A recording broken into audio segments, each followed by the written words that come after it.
Chers amis, bonjour. Je suis votre frère Guy Ngoï. Je viens aujourd'hui avec une nouvelle analyse de la situation congolaise. Nous sommes à un moment très critique de l'histoire de notre pays. Alors il est très important que nous puissions colliger nos informations et approfondir nos raisonnements.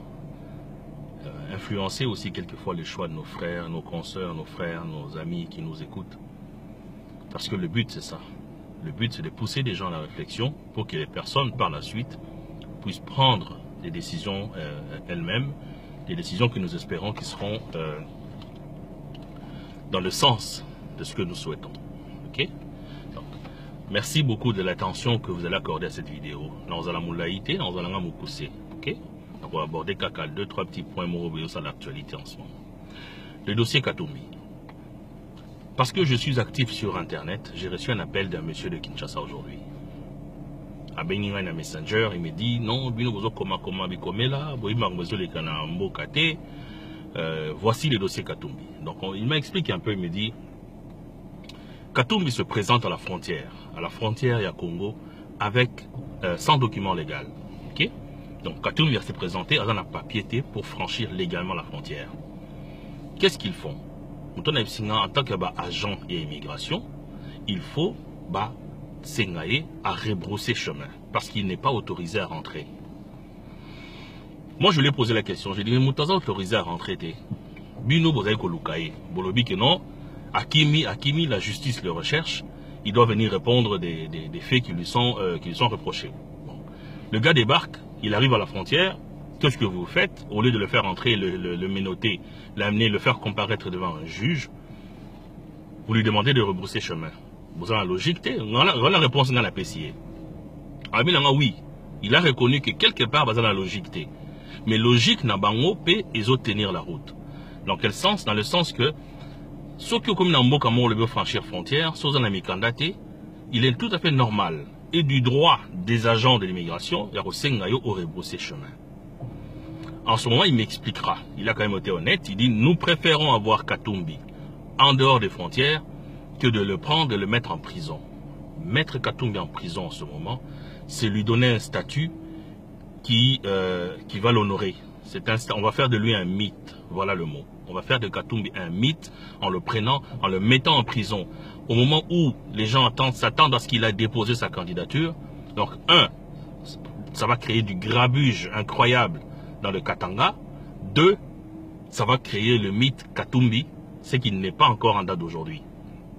Alors, entre deux mots, on choisit le mal, le moins mal. Entre deux mots, on choisit le moins mal. Donc le moins mal pour eux, c'est d'avoir Katumbi en dehors des frontières. Maintenant, moi je réfléchis, je me suis dit, la faute est à Katumbi. Katumbi aurait dû régler ce problème depuis très longtemps. Katumbi n'est pas bien conseillé. Vous savez mes amis, ce qui manque à nos politiciens des fois, c'est des bons conseillers. C'est des bons stratèges. Oui, stratèges, parce qu'on s'entoure de beaucoup de conseillers. Vous allez voir nos chefs politiques, ils ont des conseillers de ceci, des diplomatiques de ceci. Les vrais stratèges restent dans l'ombre. Des gens qui réfléchissent à des solutions, qui proposent. C'est ce qu'il faut avoir. Il faut avoir 1 ou 2 bons stratèges. Des gens qui réfléchissent, qui approfondissent le raisonnement. Pas des gens qui vous flattent, qui sont là des porteurs de valises, qui vous disent ce que vous avez envie d'entendre. Katumbi aurait dû régler ce problème depuis longtemps. Katumbi aurait dû déjà se présenter au Congo depuis très longtemps, lorsque son visa et ses papiers étaient encore bons. Il aurait dû rentrer au Congo, affronter Kabila. On l'aurait peut-être mis en prison pour 1 ou 2 jours. On lui aurait fixé une date pour comparaître. Aujourd'hui, Katumbi ne serait pas face à ce problème qu'il a aujourd'hui. Parce que s'il franchit légalement la frontière, moi à sa place, ce que j'aurais fait, au point où on en est aujourd'hui, il n'a pas de papier. Tout ce qu'il lui reste à faire. Maintenant, la balle est dans son camp, d'après ce monsieur à qui j'ai parlé. Il dit c'est à lui de décider ce qu'il veut. Il rebrousse chemin, il retourne en Belgique. Et là encore, si la Belgique accepte de le recevoir, parce qu'il n'a pas de papier en ordre, ce monsieur. Ou alors, il franchit illégalement la frontière. Là, on sera obligé de l'arrêter. S'il veut se faire arrêter, Katumbi n'a qu'une seule chose à faire, c'est de franchir illégalement la frontière. C'est simple. C'est simple. Mais rebrousser chemin aujourd'hui, si Katumbi rebrousse chemin, c'est fini. Sa carrière est foutue. Il est fini, F-I-N-I, donc on ne parlera plus jamais de lui. Fini. Donc la seule solution qui lui reste, c'est de franchir illégalement la frontière pour se faire arrêter. Deuxième point que je voulais aborder, le dossier Bemba. Vous avez vu, chers amis, ma dernière vidéo, j'avais prédit un petit peu tout ce qui s'est passé. Le gars est venu, il a déposé sa candidature. Sa candidature a été reçue par Nanga. Cette candidature, si l'on respecte la Constitution, elle devrait être rejetée. Bemba ne remplit pas les conditions pour être candidat. Il n'est pas resté le délai minimum prescrit par la loi d'avoir habité le Congo avant d'être candidat à la présidence. Et deuxièmement, Bemba est a un dossier criminel qui fait qu'il ne peut pas être candidat aujourd'hui. Mais je constate les accointances avec le gouvernement Kabila. Comment on le reçoit? Passeport diplomatique. On l'amène au Sénat. Il siège pendant quelques heures au Sénat. On lui fait un chèque pour ses émoluments qu'il n'a pas reçus depuis une dizaine d'années. Donc, Bemba bénéficie de toutes les faveurs du gouvernement Kabila. À part le fait qu'on lui a interdit d'habiter la maison familiale, mais tout ce qu'il voulait obtenir, il l'a eu. Ça, c'est un signe, chers amis. Ça, c'est un signe. Parce que cette candidature devrait être rejetée. Et peut-être qu'elle sera présentée à la Cour constitutionnelle, qui, elle, devrait la rejeter aussi. Donc, voilà un petit peu ce que je voulais dire. Deuxième point. Quelqu'un m'a posé la question sur Internet. Oh, après 600 000 $, Azumon, ouais, puis Bemba l'argent. On sait tous que Bemba s'est enrichi beaucoup. D'ailleurs, lorsqu'on l'avait arrêté, il était en train d'aller investir dans son pays. Parce que moi, j'appelle le Portugal son pays. Ces gens-là, on les connaît comment ils sont. Ils volent l'argent au Congo, ils vont investir dans leur pays d'origine. C'est à nous, Congolais, de savoir ce que nous voulons. C'est à nous, Congolais. Nous sommes maintenant à la croisée des chemins, chers amis. Je ne suis pas ici en train de vous dire que suivez mon choix à moi. Non, je vous amène dans des réflexions pour qu'ensemble nous puissions réfléchir. Tout ça, il faut tout ça là-bas, choix très important. Pour un candidat malamu, aussi constitution nayo, aussi constitution koto. Et en passant d'ailleurs constitution Congo, vous pouvez le télécharger. Donc, les applications sur Google, application à Google, vous pouvez télécharger gratuitement la constitution du Congo. Donc, aussi constitution du Congo, tieboye, aussi candidat nayo, ba qualité naye, ba défaut, mais le rozo linga sala, au tieboye, au sali au match. Tu choisis le candidat que tu trouves qui répond na règlement de constitution, na désidérata ya peuple congolais. On ne peut pas aujourd'hui rater chance un bon candidat qui va vraiment mettre le Congo là où il doit être. C'est quoi un bon candidat? C'est un candidat qui cherche d'abord le bien-être du peuple congolais. C'est un candidat qui ne cherche pas à s'enrichir, lui personnellement, ni pour sa famille, ni pour sa famille politique. Et le passé est souvent garant de l'avenir. Candidat oya yiba, oya mesana ko yiba, oya mesana ko zabasi belé, abimsa bambongo. Pourquoi cette personne a commis président pour changer façon de fonctionner? Candidat oya respecte la constitution T. Pourquoi voulez-vous que le jour où il comme président, subitement, l'apparition en Ange Moro Babimelié, a banni qu'on respecte la constitution? Et Zalara, vous croyez vraiment?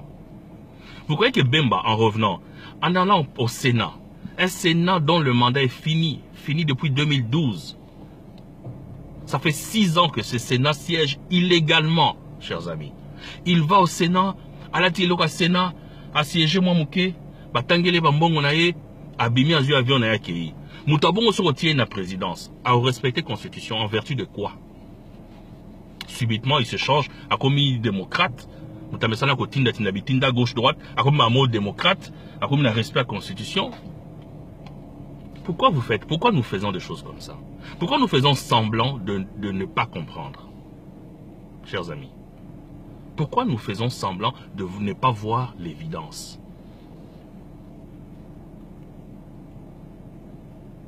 Non, faisons la parenthèse, Moko. On a demandé à Bemba, on a posé une question à Bemba sur la candidature unique, sujet à candidature unique, à opposition. Il a répondu en disant, Félix est mon jeune frère, on va voir avec lui comment on va s'organiser. Ce mot jeune frère, vous allez me dire c'était un petit détail, on ne peut pas s'arrêter là-dessus. Ce mot-là, je m'arrête là-dessus.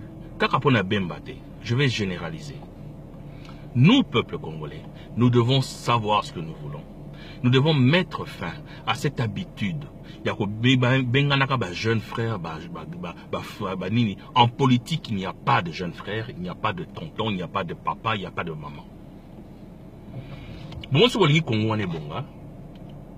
Nous devons comprendre que ces gens que nous élisons, que nous mettons à cet endroit, à des postes clés, sont là pour nous servir et non pas l'inverse. Si nous arrivons avec cette mentalité qui a mené pendant 32 ans notre pays au bord du gouffre avec Mobutu, ces habitudes de papa président, maman président, nous devons arrêter. Mon jeune frère, nous devons arrêter cette mentalité qui nous fait reculer.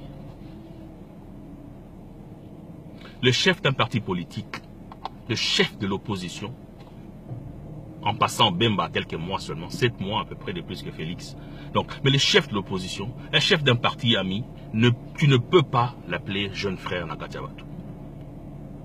Tu ne peux pas te permettre.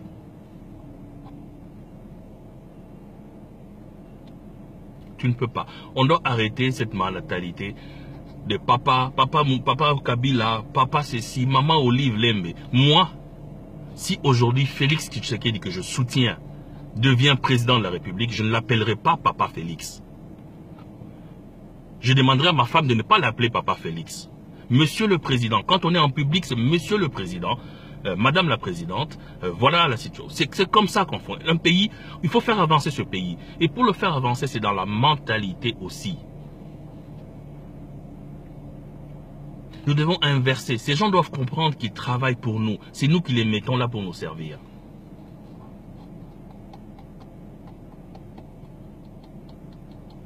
Oye, outil poto, outil prison, outil 10 ans de prison, tu arrives, on te donne pour l'argent. Parce que tu veux absolument avoir cet argent. Tu veux te faire reconnaître encore comme sénateur. Donc tu veux cet argent.